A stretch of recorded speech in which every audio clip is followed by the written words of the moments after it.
गुरुदेवा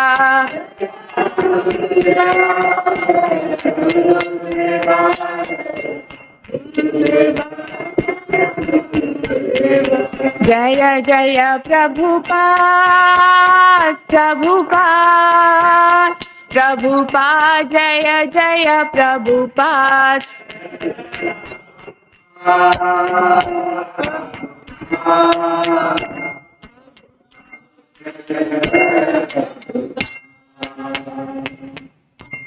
नमो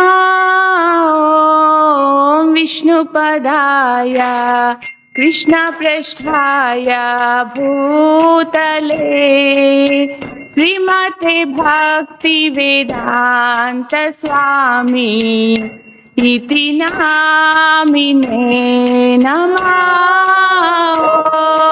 विष्णुपदाय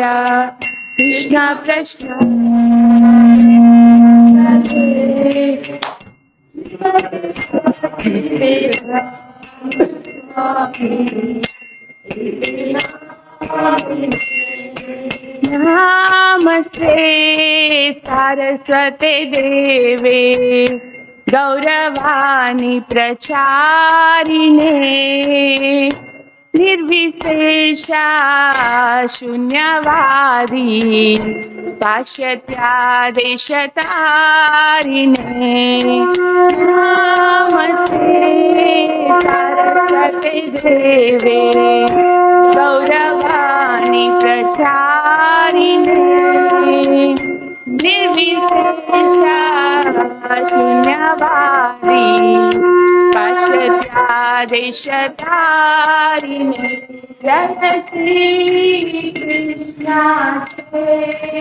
चैतन्य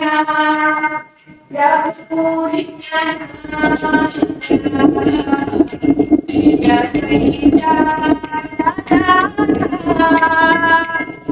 श्रीवासादि गौर भक्त वृंदा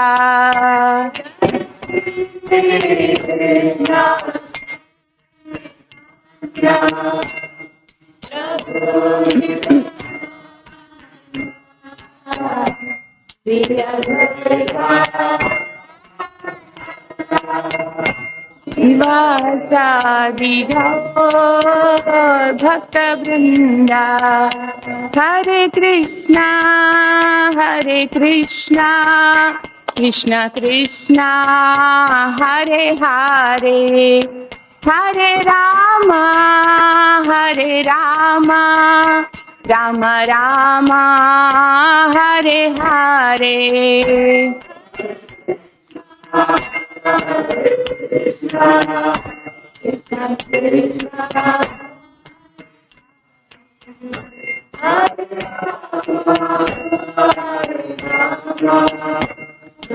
राम हरे हरे जय राधा श्याम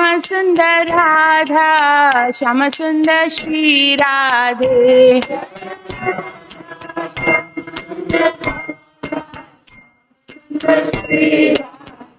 जय राधा माधव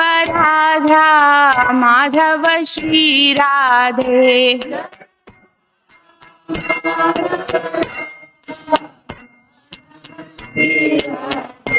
जय गौरनिताय जय गौरनिताय जय गौरनिताय जय गौरनिताय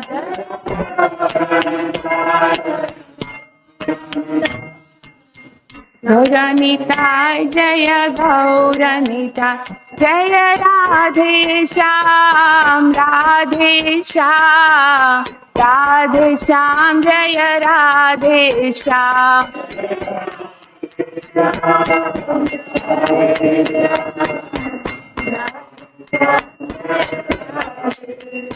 जय जय प्रभुपाद जय जय Prabhupada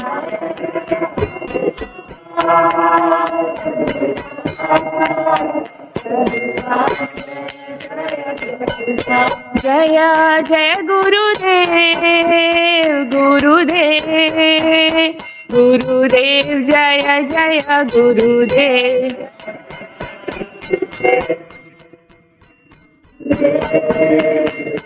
Gurudev Jaya Jaya Gurudev. Nitai Gaura Hari Bol, Hari Bol, Hari Bol, Nitai Gaura Hari Bol.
Hare Krishna, Hare Krishna, Hare Krishna.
Jaya Radha Madhava Kunjavi Adi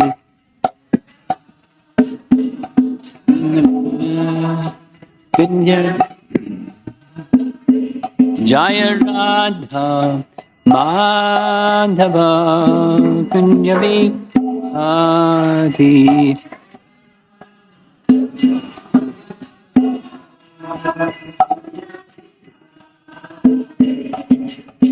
Gopijana Balabha Girivada Dhari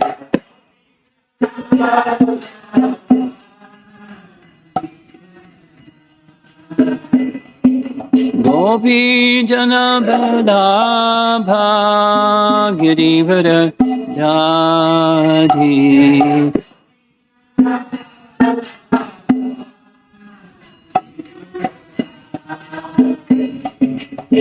Jasodanandana Brajajanaranjana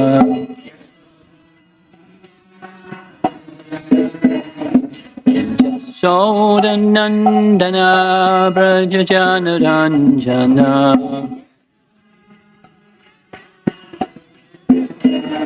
Jamuna Hiravana Jadi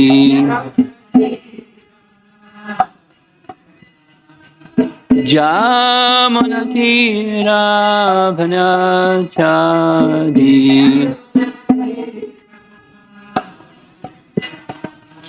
Jaya Radha Madhava Kunjavi Adi Madhava Kunjavi Jaya Radha Madhava Kunjavi Adi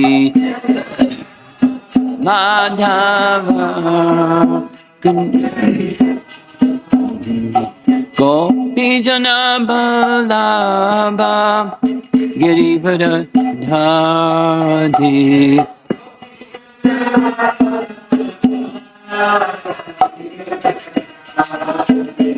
Gopijana Balabha Girivada Dhari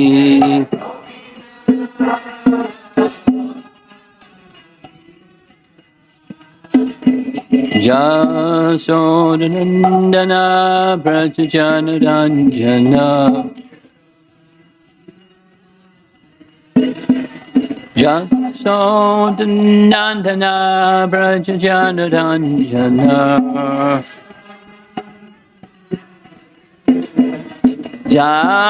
Jamunatira Vayachadi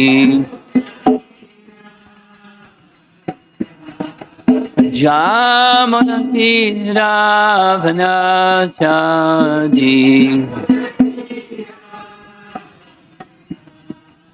Jaya Radha Madhava Kunjavi Adi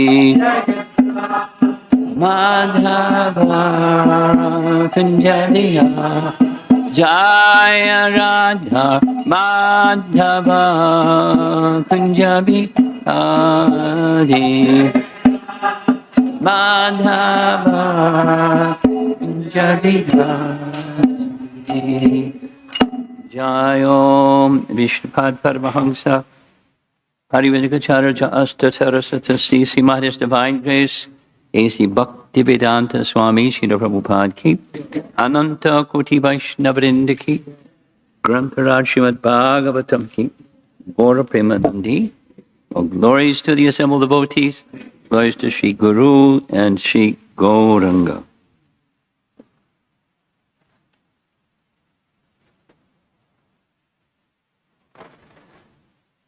Continuation of our festival-filled month. Disappearance Day of Ramanujacarya. Maybe we'll get to Srimad Bhagavatam and maybe we won't. Let's see. I'd like to read. I thought of I'll summarize a little bit, but I'd like to read because it's nice. These are words written by, so it's from the perspective of Sri Vaishnava Acharya, or scholar. His name is Govinda Acharya, and he's in the biography of his life, the life of Bhagavat Ramanujacarya. This is the closing portion of his life. It's just a little editing to refine the language, and there's still a lot of rough language.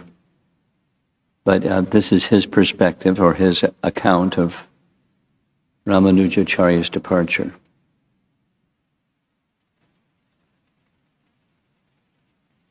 It includes naming his successor before it was time for his departure, and honoring his successor in a particular way, so it was very clear to everybody, he's my successor. And then departing. And then his successor carried on. So the passing of the baton took place. Kuresha, who was the senior disciple of Ramanujacharya, had a son called Parashara Bhatter. And hereafter he's referred to as Bhatter. Parashara Bhatter. He had come from the estate of his father, the spiritual world. Ramanuja knew from the moment of Bhattar's entry into this world that Parashara was destined to be the apostle of Vishva Advaita dispensation, having been presented to the world by Lord Ranganath himself as his own son. At least that's how the followers of Ramanujacharya see the successor. Bhattar was like his father, Kuresha, very saintly and an active preacher. As designed by Providence, Kuresha left this world before Ramanujacharya to authoritatively transmit to posterity the great message which Ramanuja had brought from the spiritual world. He led his juvenile disciple, Parashara, delegated to the Lord. Not a good sentence. He presented him in front of the Lord and declared his relationship with the Lord. He said, "We consecrate it by giving this turmeric water to drink. Grieve not for the loss of our Kuresha, your father, for we stand before you in that position, more so even." Anyway, language is a little different. So he's going before the deity of Ranganath. Don't grieve for the loss of your father. We are actually even more so your father than he was your father. Then Ramanuja returned to see Govinda Jr., who has another name, Embar, who was assigned with the sacred tasks of preparing Bhattar thoroughly for the position he was to occupy by a complete course of studies in doctrine as well as discipline. So he's going to transfer this young boy or young man to a teacher. After meeting Govinda Jr., Ramanuja settled down to spend his time in imparting instruction to his large congregation on Sri Bhasya and Bhagavat Vishaya. And then there's another elevated disciple, in addition to Kuresha, was Dasarati. So Dasarati had a son, And that son one day approached Ramanuja reverently and said, glorification, glorification, glorification of you. Do we have your permission to make a murti of you? That's simple language. Ramanuja said yes.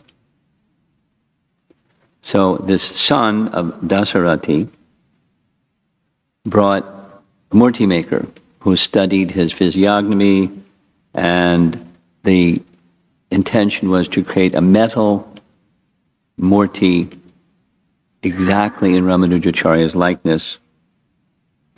And he did it. For the benefit of posterity, he commanded that it be installed in Perum Budar.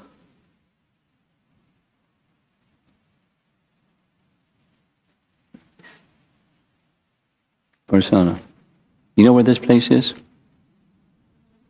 You know where it is? Say it a little louder. It's where? Okay, I couldn't hear you.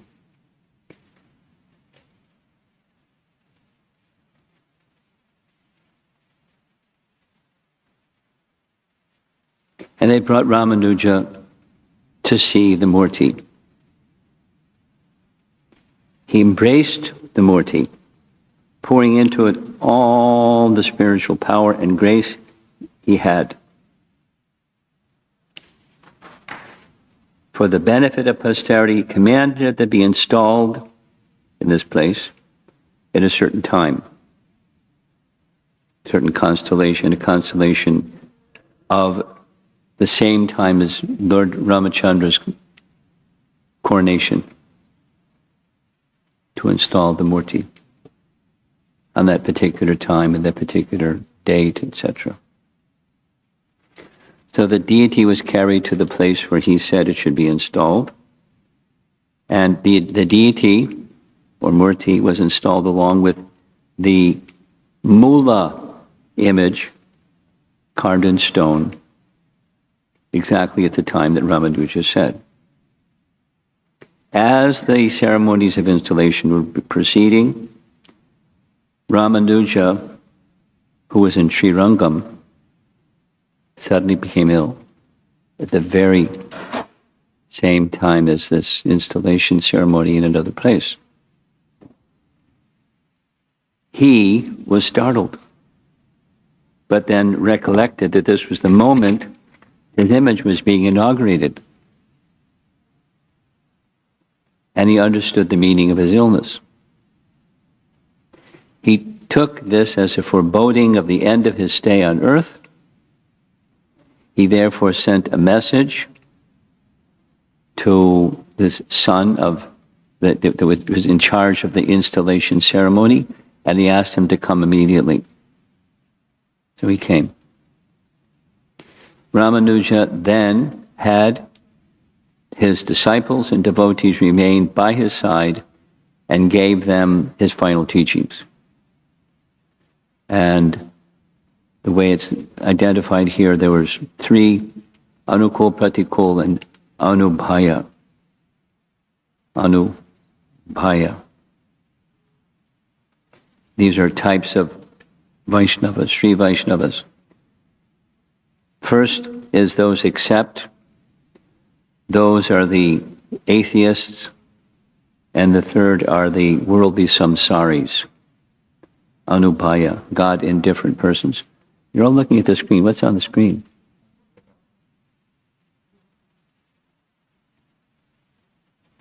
Is that a good idea? Can you take it down? Thanks. I wonder what's going on. So there's these three classes and how to have proper conduct with these three classes. If you meet the Vaishnava,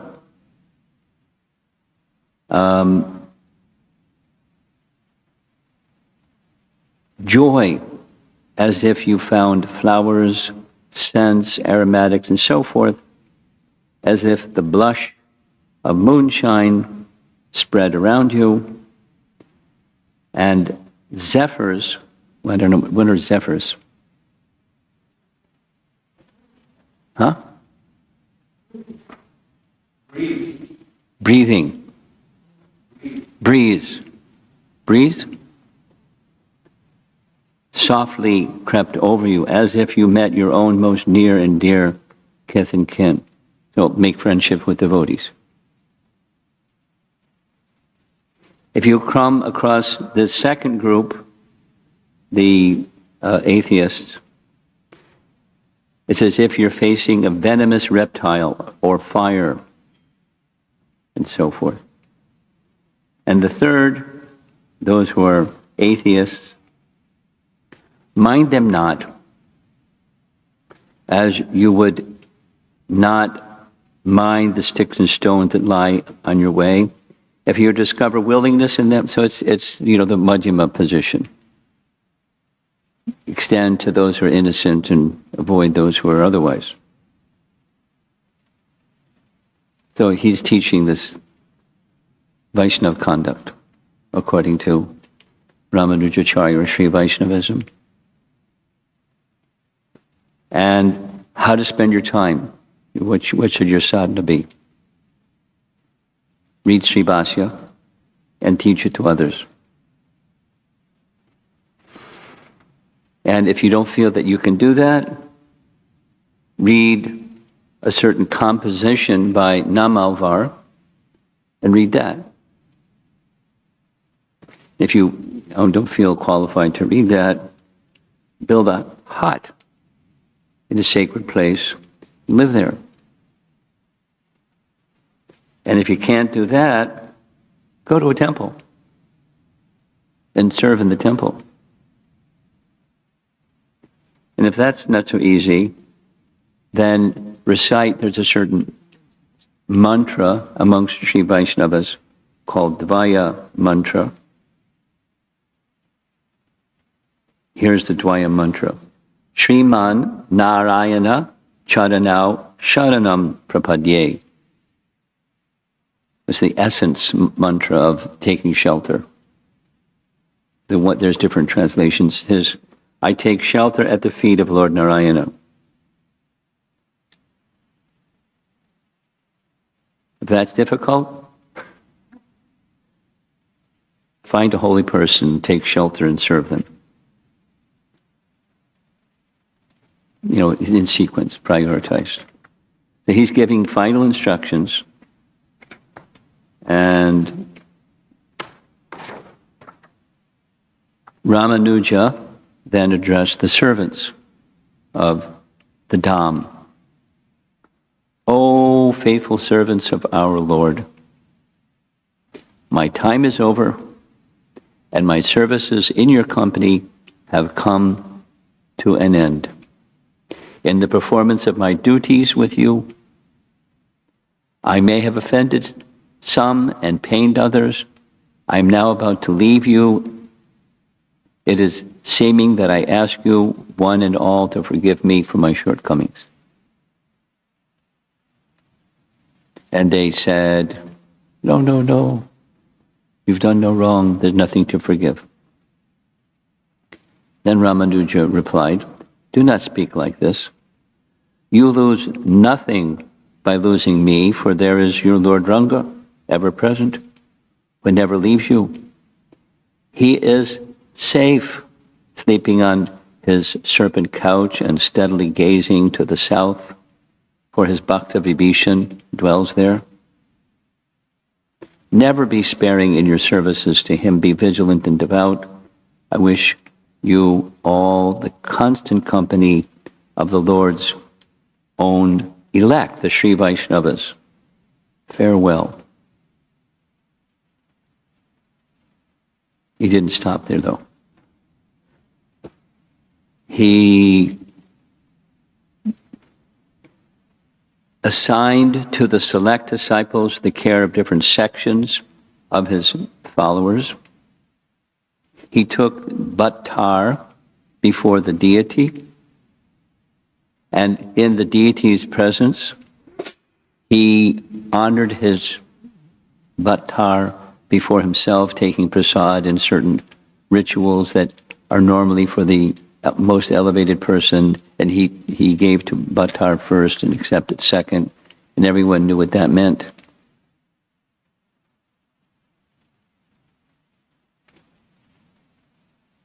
Then he turned to his disciples and said, "He shall be the next to me in succession. Look upon him as such." He turned to Bhattar and said, "There's a certain personality in Mysore. Go there and speak Sri Vaishnavism to him and convert him to Sri Vaishnavism." The person's name, a servant of reputed Vedanti. I don't know who that is. Then Ramanuja returned to his mat, spoke again to the assembly. Don't stray from the path after his departure. Don't take his loss so much to heart that it interferes with due performance of duties. If they do, they'll forfeit their connection with him. They will moreover then act contrary to the will of Namalvar. He then commanded that each of them should approach him and swear at his feet that they will never swerve from the lines of virtue which he has marked out for them. So one by one, with a lot of followers. Ramanuja then directed the disciples that they should retire and return after taking their meal. They obeyed. And when they returned, Sri Ramanuja gave his last words and last blessings, withdrawing himself gently as he was falling into a quiet, natural sleep. He closed his eyes, laid himself down, his head turned towards the temple. One of his disciples, Govinda, he placed his head, placed his feet on the lap of another disciple, Andrapurna, and with a big assembly in his presence, he left his body, and prayers and so forth and so on. As they watched Ramanuja lying in this state, their hearts beating with the importance of the supreme moment, the crown of his head burst. And Ramanuja winged his way back to the native land, the realm of the perfect, etc.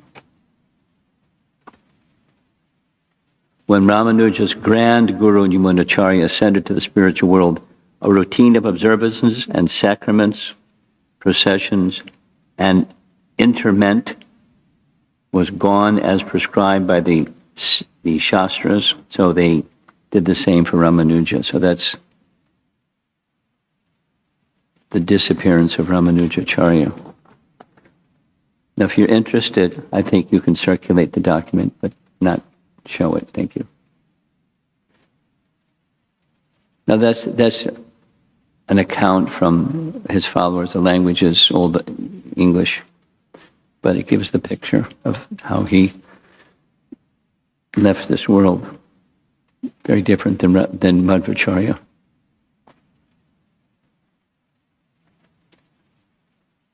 Should we go on to the Bhagavatam verse? What's the verse number? 26 or 27? 26. Om Namo Bhagavate Vasudevaya. Om Namo Bhagavate Vasudevaya. Om Namo Bhagavate Vasudevaya. Tesham satam veda vitanamurtir. Ramabhadharyatma gunanuvadam Vinadya bhuyo vibudho dayaya Gajendra lilo jalam abhivesha. Playing like an elephant, he entered into the water after roaring again in reply to the Vedic prayers by the great devotees.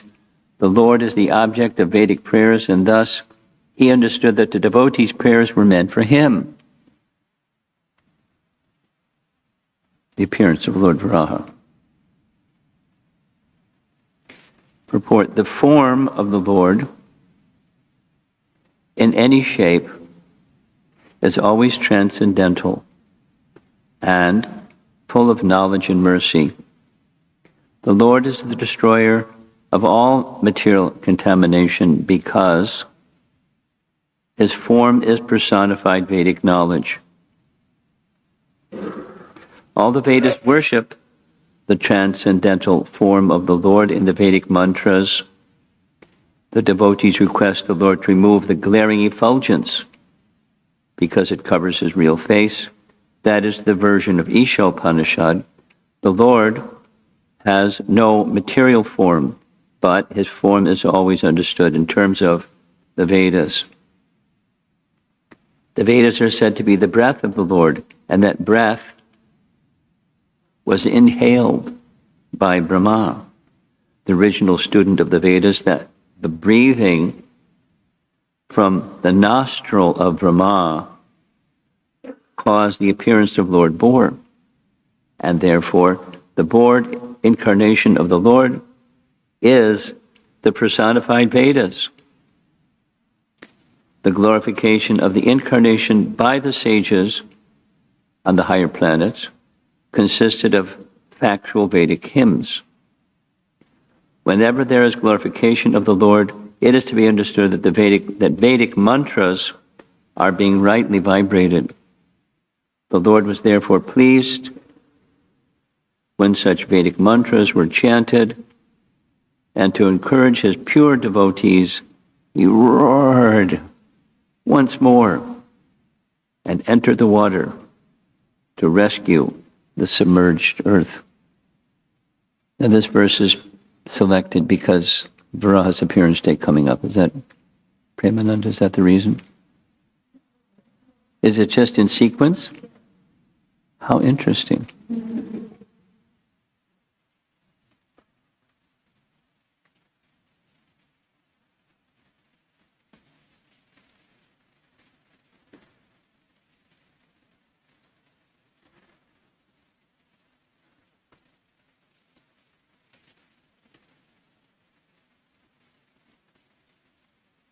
What's the day? Is it Tuesday?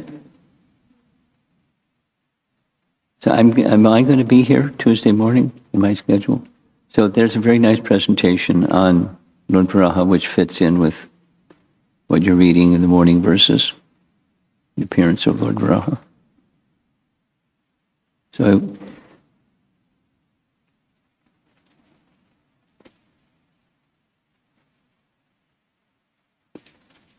the Leela avatars, the 6 types of avatars are described not only in the Bhagavatam, but they're described in other Puranas, and from the other Puranas, as well as the Bhagavatam, we get a broad picture of, in this case, Lord Varaha, but other forms and other forms.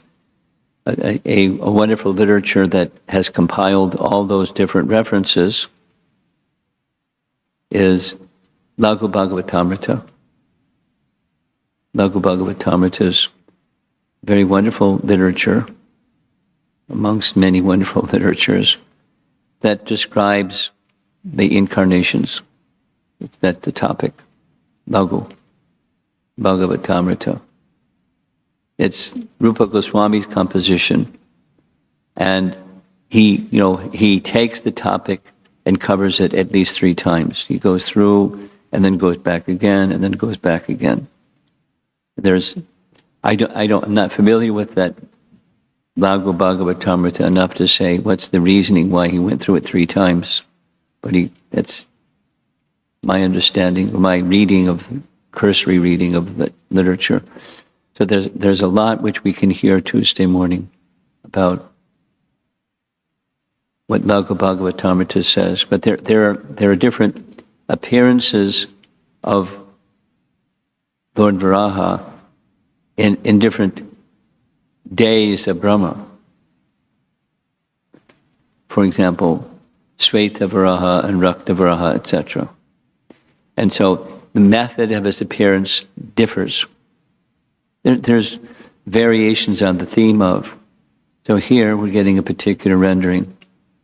We'll just stick with this one for the time being.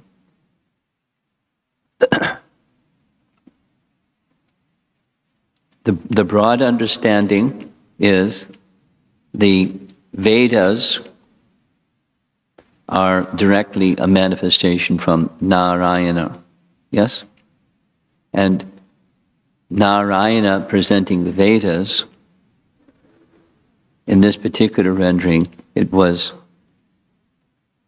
wind.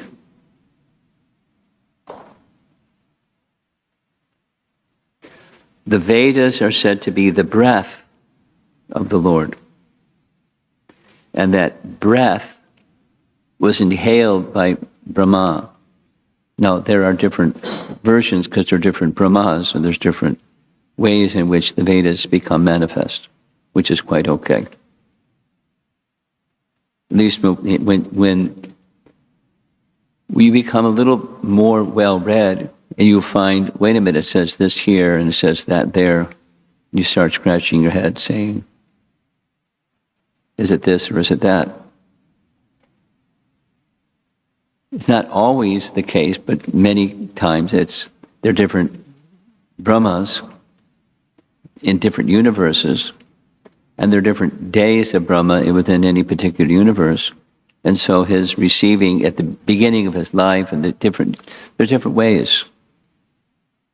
And it's just fine. So when you come across things like that, don't panic. Don't become overly analytical. Allow that you don't know everything yet. Maybe that day will come when you know more than what you know today, but it's okay if there's different descriptions that are the essence is it should be from an authorized source. And authorized sources, there's different histories. Puranas are histories and itihasas are histories, and some of them are more authoritative than others. And so we need the guidance of our acharyas, like Rupa Goswami, to know which ones carry more weight. Tamasic, Rajasic, Sattvic, and amongst the Rajasic and Tamasic Puranas, references are taken by your acharyas and they're given very substantial weight. And because this is here in the Bhagavatam, which is the topmost of all the Puranic authorities, we take that as final, like the Supreme Court. But it doesn't mean the others aren't bona fide or genuine or worthy.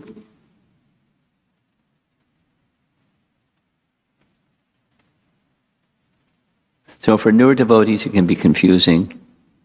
And for those in between, it can be puzzling. And for elevated devotees, it's very joyful. The diversity of the personality of Godhead and his diverse ways of manifesting himself. So, and manifesting the Vedas. So in this case,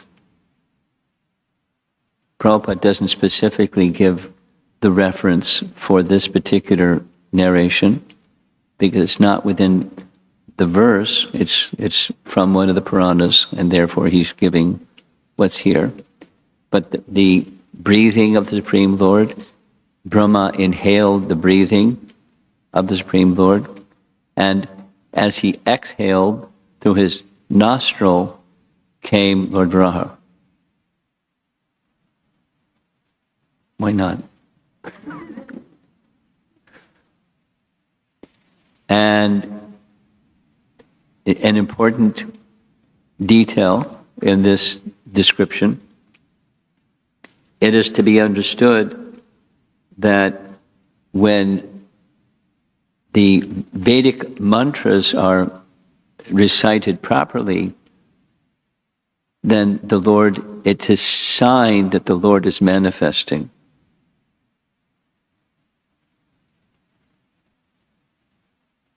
The glorification of the incarnation by the sages on the higher planets consisted of factual Vedic hymns. And now the Vedic hymns existed before Varaha manifested because they're eternal, and they were manifest, and sages knew the Vedic hymns and they were reciting the Vedic hymns. Whenever there is glorification of the Lord, it is to be understood that the Vedic mantras are being rightly vibrated. The Lord is pleased. Not only the hymns are being vibrated, but they're being rightly vibrated. And as a result, to encourage his devotees, he appeared and he roared loudly because there was an appeal, help. Earth has been knocked out of its orbit, and Hiranyaksha is up to his business, so Lord Varaha came to the rescue.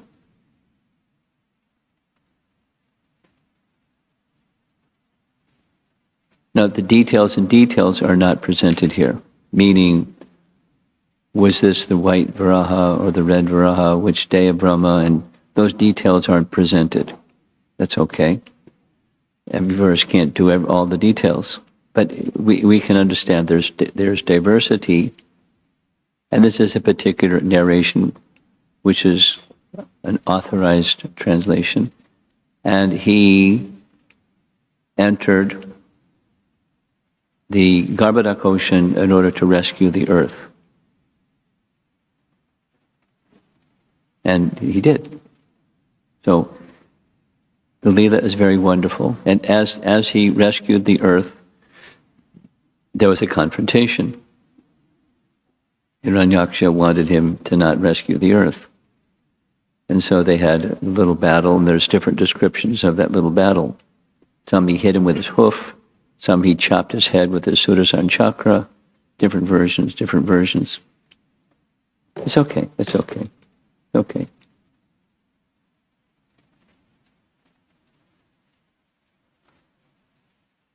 The Supreme Lord, in his Leela avatar form of Lord Varaha, made his appearance.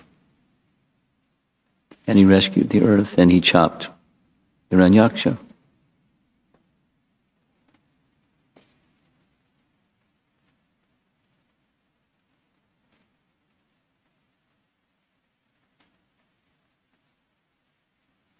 And all of these,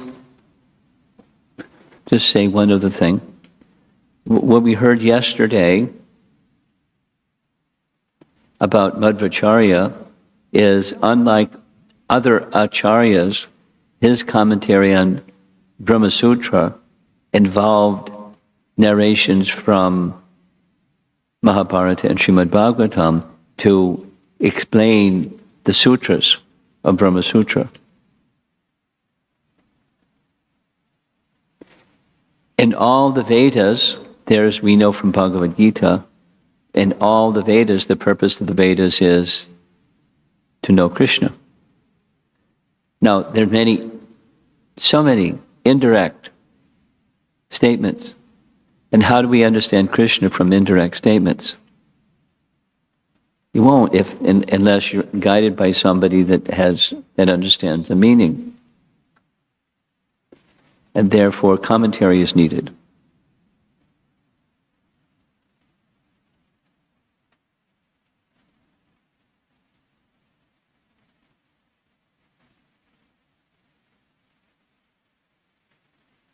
just like in the first chapter of Canto 1 Bhagavatam, is one of the 6 questions is describe the forms of the Lord as they appear in this world.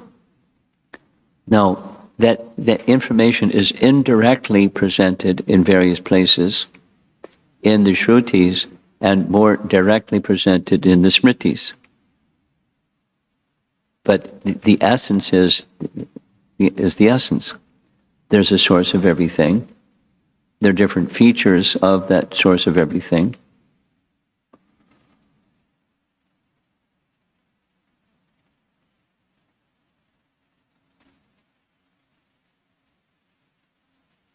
And how to sort it all out, it gets confusing. I don't know if any of you have gone down that path of sorting it all out. It can be very confusing. Anyone tried to do like that? No? I've spent some time just sharing because Srimad Bhagavatam is the ultimate authority in that matter. And I've been spending some time, good amount of time, trying to sort through how Sri Brahma Samhita presents the essence of Srimad Bhagavatam in a short number of verses. And it's more than the Chaturshloki verses of the Bhagavatam. It's more than those few verses at the beginning of chapter 7 of Canto 1. But it's still very short, and essences are there. And included is the realizations of Brahma and the nature of his realizations and the process of sarga and visarga, and it's very involved.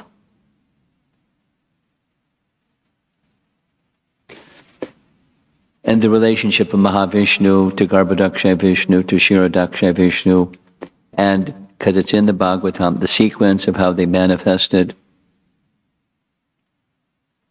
it's complicated. But the principle is there's one source of everything. That's the good news. The one source of everything is Govinda, or Anadir Adir Govinda Sarva Karana Karanam. And then the unfolding of those details is provided in principle in the Vedas, and then in detail in the Smriti section of the Vedas. And quite authoritatively, there's enormous effort on the part of our acharyas to provide explanations of those details, chief of whom is Rupa Goswami, and commentators on Sri Brahma Samhita, Jiva Goswami, Bhaktivinoda Thakur, Bhakti Siddhanta, and other authorities. So take the big picture, put it in little sutra forms, and then unpack the sutras, and then put it back together again. So we'll do a little bit of that on Tuesday. I guess tomorrow morning will be another verse. The next verse tomorrow morning? Huh? Oh, yeah. Yeah.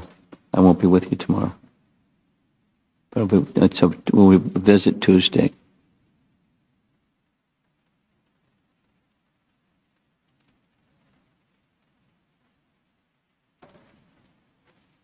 We're at different stages in our devotional life, and just reading Srila Prabhupada's Srimad Bhagavatam translation and commentary is nice and edifying and elevating and purifying. And as we read, it's transcendental, so it's not something that we can realize immediately. But continue hearing and continue hearing and continue hearing and continue hearing faithfully. And the picture starts to become a little more clear, a little more clear, a little more clear. And then as you go along, there's other versions. And then you go, wait a minute, it says this over here and says that over there, so what's going on? Is it this or that? You've probably all been through that one. And if you're hearing from, so therefore, the hearing from the right source is very important. And consistently hearing from our founder Acharya, who has pablamized this diversity and complexity. And then gradually, other authorities that are worthy of our implicit trust. And the journey is a wonderful journey. The essence isn't how much you know. The essence is your fidelity and faithfulness to the fact, ultimately, that there is a source of everything, and we have an eternal relationship with that source of everything, and hearing from authoritative sources about that source of everything brings us to the position of getting closer and closer and closer to our eternal but forgotten relationship with Krishna. So stay with it, Prabhus. And if you run into some sections where you can't sort it out, my recommendation is have a nice parking lot. Put that unanswered question in a nice parking lot. And then later on, when you read something that explains, it's a little bit like this question that came up that you've now circulated, right? That who was the hunter that killed Krishna, hit him in the foot with his arrow? Who was he, and what was going on with all of that? So be patient, and especially through the assistance of our great acharyas, who we're very indebted to. That answer is found towards the very end of Krishna's departure, which Prabhupada didn't write the Bhaktivedanta purports to because he didn't get that far. But it's in the Bhagavatam, at least part of it, as you'll read through those documents when you get a chance to read them. And be patient, and you go to your parking lot and you go, oh, there was that question, remember that question that I didn't have an answer to.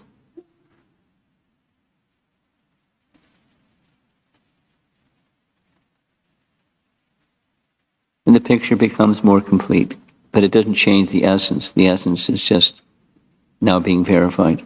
Krishna is the original cause of all causes, the source of everything, including Varaha.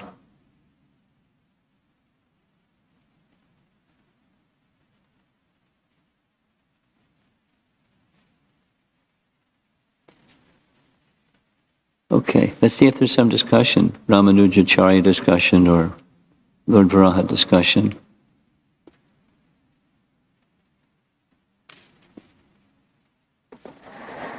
What? What? Oh.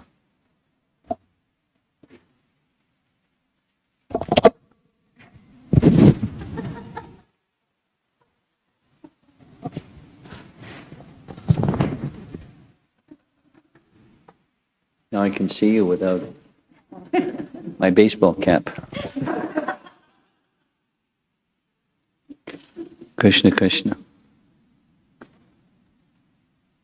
Anyone?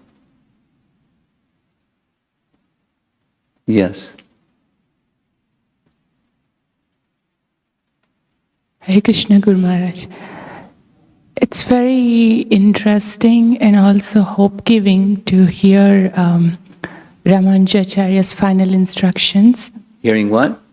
Ramanujacarya's final instructions. Oh, okay. One thing is the Vaishnava conduct. Yes. He's seeing that as a utmost importance and giving that.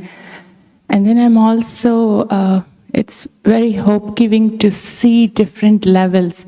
It's the final instructions. He's not saying, okay, this is it. He's like, you're not do this. If not, do this. It's like he's giving acknowledging different stages and including that as the final instructions. And the audience is everybody.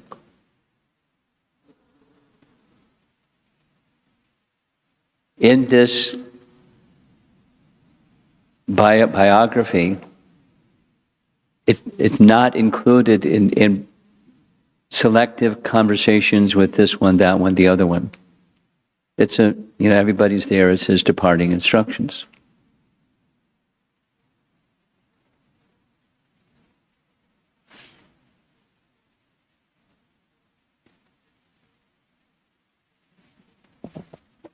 Guru Maharaj, I have been contemplating on this Vaishnava etiquette, Vaishnava conduct that came up in this final instructions. It's very interesting and kind of funny because, at least for me, I can speak when I started practicing Krishna consciousness and associating with the devotees, at least it seems like on the surface level there is so much more appreciation and gratitude to the devotees and how I interacted with them. But as that association got more and more closer, the familiarity started breeding.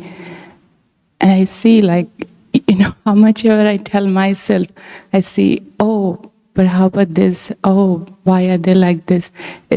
It's so much going in that direction. And I feel I'm actually moving away from the proper Vaishnava etiquette.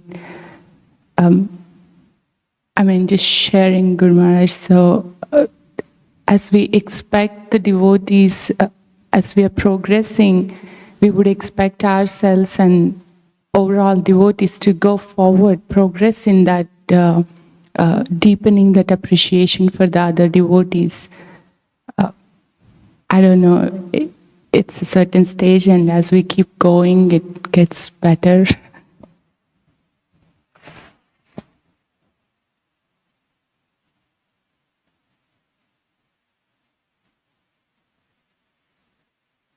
You're making several statements, and I'm trying to focus on what the question is. And I would say,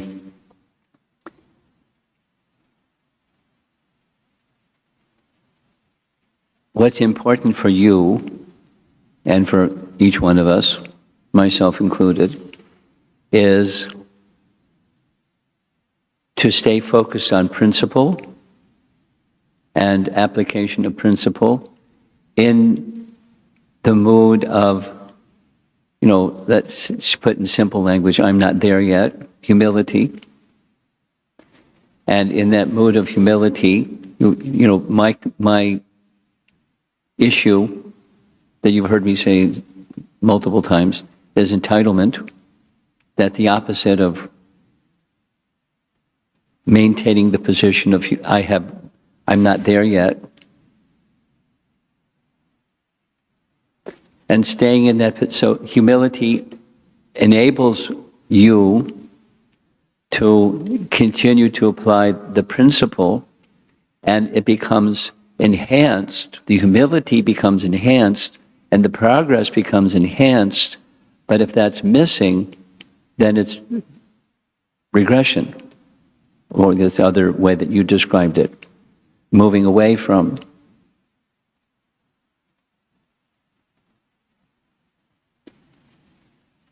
The dynamic nature of bhakti life becomes dissipated through time rather than enhanced.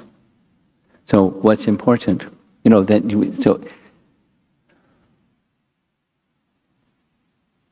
I've been asked to give a little talk on Bhagavad Gita chapter 13, text 8 through 12, to a group of newer people. And you know what those verses are. And there's 4 verses, or one can say 3, that are the 3 items in that list of 19 items that are most important, and we know what they are. exclusive devotion to the personality of Godhead, worship of a spiritual master, and humility. And humility includes pridelessness because they're twins or they're companions. Humility, the absence of humility is pride. So pridelessness means the absence of, or the presence of humility. Humility and pridelessness. Amanidvam vidvam.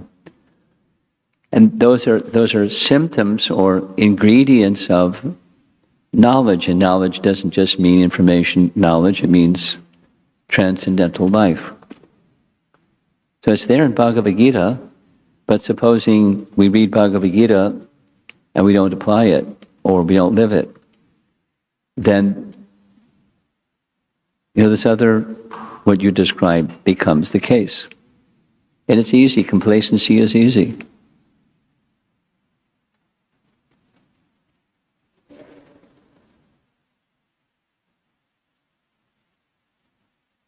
To how to not be complacent. I'm not there yet. The humility factor. And I want to be there. I don't want to be complacent. So you do your house cleaning regularly. Not, what I remember I did some house cleaning some years ago.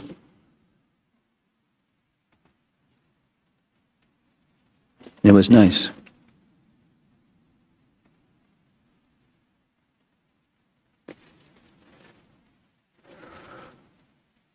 Others? Anyone?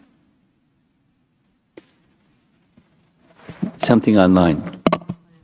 Huh? I have a question. You have one. Good.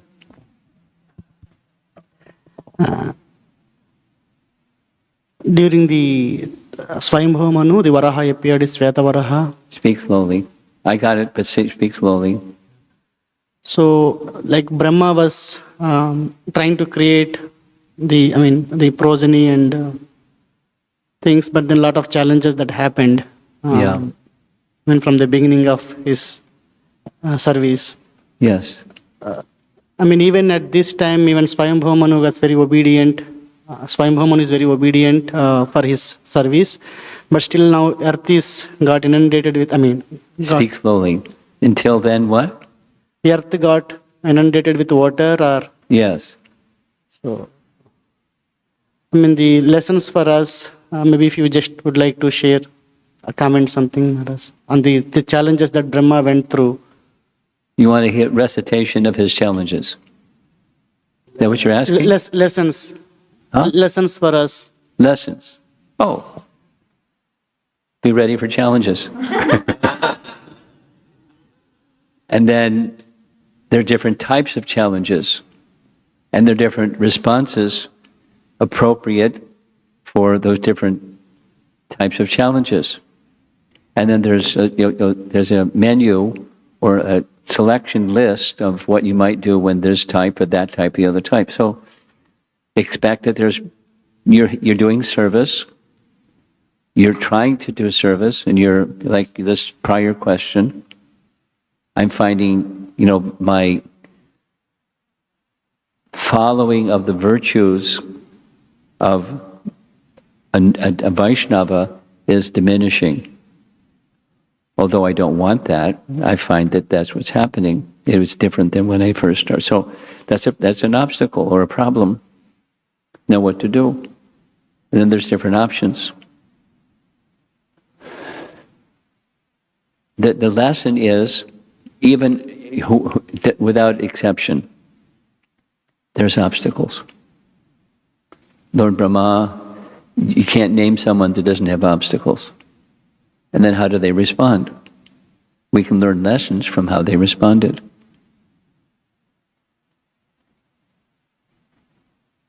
But don't expect a problem-free ride.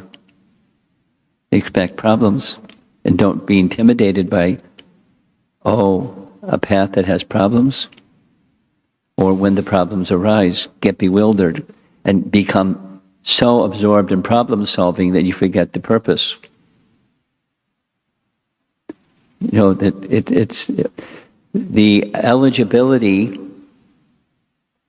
is recognizing there's a source of everything and I want to be connected with that source of everything, and having Guru Sadhu Shastra to guide us.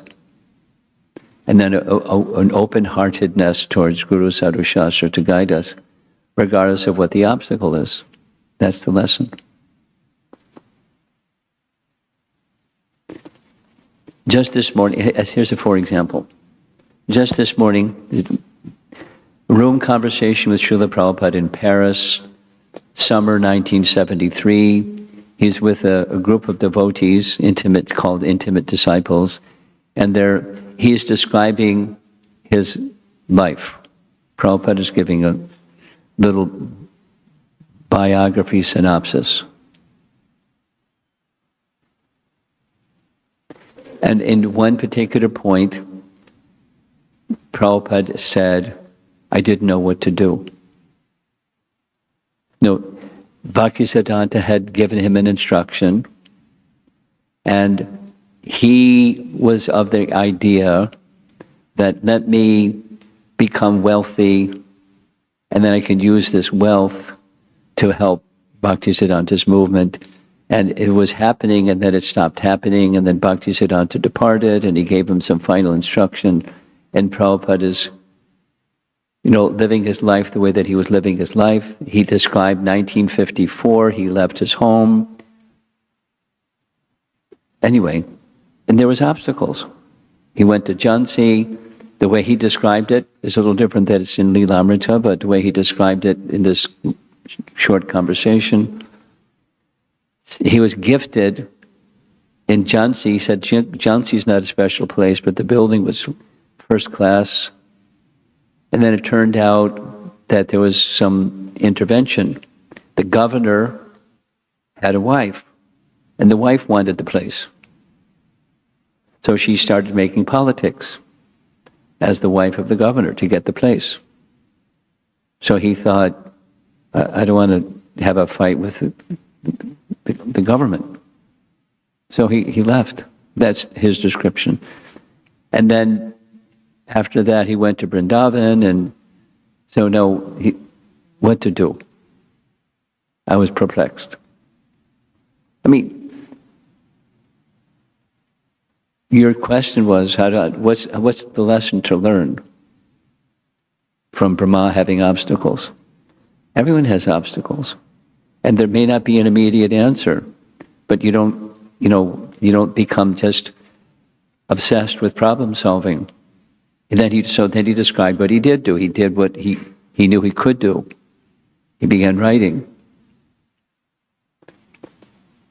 He revived, at this point, he revived Back to Godhead magazine, which he had started some years before, but then stopped. Now he revived it. And then he was working on the Bhagavatam translation.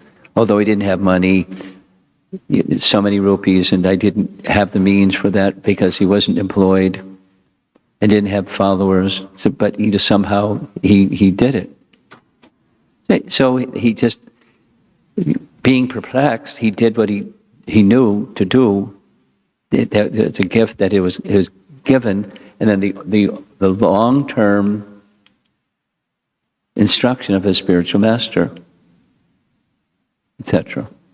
So he was working on it in his own way, within his means. Well, that's an example of what's the lesson to be learned when Brahma has the obstacles that he created, and then the earth fell out of its orbit. And the Deva's coming to him saying, do something.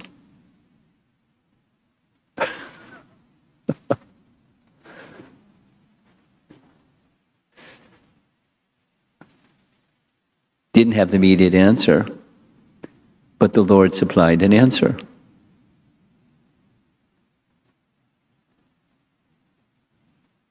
So that's the lesson.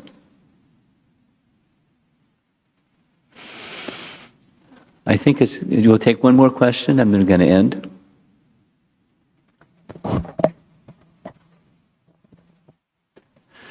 Guru Maharaj, may I ask a question not related to today's class? Sure. Thank you. I don't know if I'll get the chance, so I wanted to ask. Since Vyas Puja time, the message of Bhajaniya Parama Purusha Sukhamatra Swasukhatvam has been a meditation for me. Recognition also of how far that goal is, especially it's been a meditation during my japa. And you use two phrases in your offering to Prabhupada, attention and absorption in chanting. And I was looking for some verification. Attention seems to me more like an entryway. Like that? Entryway, like a portal. It's just getting started. And then... I mean, it's a little bit like Amrita Kelly's remark. It's a beginning, but it's not just a beginning. It's not just an entry. It's stay with it. And absorption is where you're like totally deep underwater, completely oblivious to anything around you. Is there a distinction between attention and absorption? Not necessarily. You know, they're two peas in the same pod. I mean,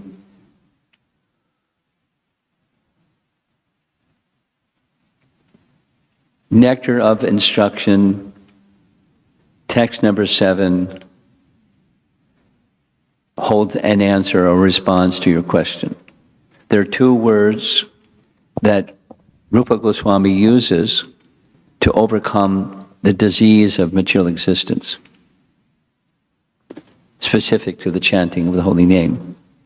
Adarad or adarat means attention, absorption, I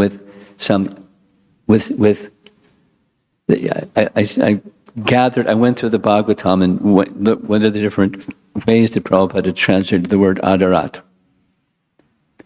With great respect, with great attention.